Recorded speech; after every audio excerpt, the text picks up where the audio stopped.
तनाजुर में कहता हूं, कंपैरिजन में कहता हूं, यस, मैं यही भाषा में कहना चाहता हूं।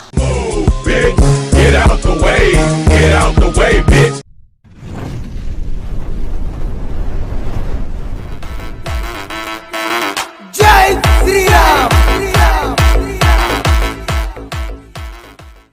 और मैं कतई सेकुलर नहीं हूं, एकदम नहीं हूं। हमारे आप ताज नगरी में बैठे हैं, आजकल बड़ी चर्चा है ताजमहल को लेकर के।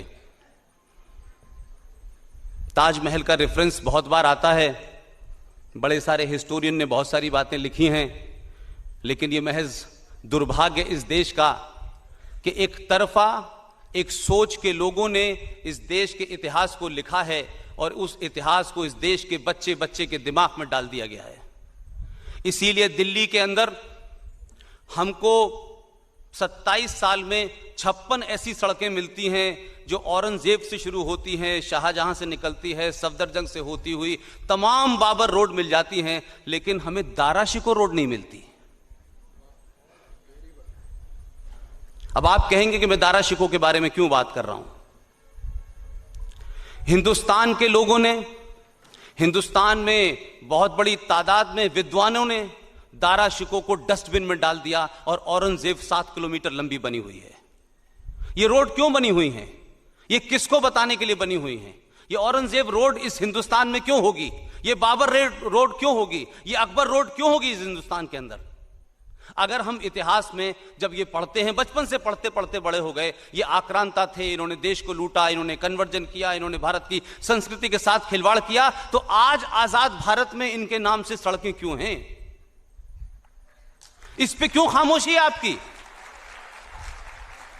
क्यों दारा शिको का नाम नहीं लिया जाएगा, जिसने भारत के तमाम पुराने पुराणों को, आपके ग्रंथों को ऐसी ऐसी लैंग्वेज में, ऐसी ऐसी भाषा में, जबान में उसका ट्रांसलेशन कराया, पूरी दुनिया में प्रचार किया?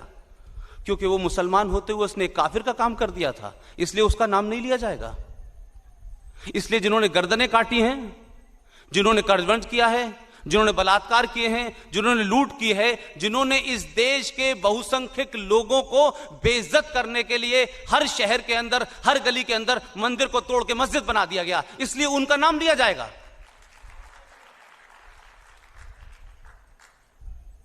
ताजमहल से मेरा कोई विवाद नहीं है, क्योंकि मैं जितनी भी बात कहूंगा इस्लामिक रेफरेंस से कहूंगा।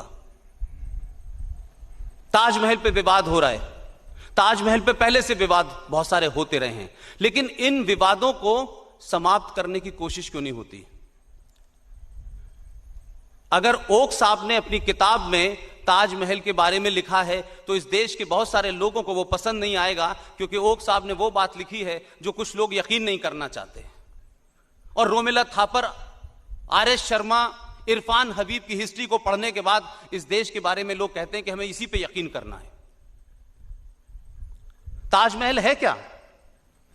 सुंदरता का प्रतीक है, समझ में आता है, लेकिन ताजमहल तो किसी की कब्र के लिए जाना जाता है। कब्र है ना, वो मकबरा है ना किसी का। बताएं, है कि नहीं मकबरा? मकबरा ही है ना। ये बात अलग है कि वो सुंदर है, खूबसूरत है, आपके अजूबों में आता है, ये एक अलग विषय है।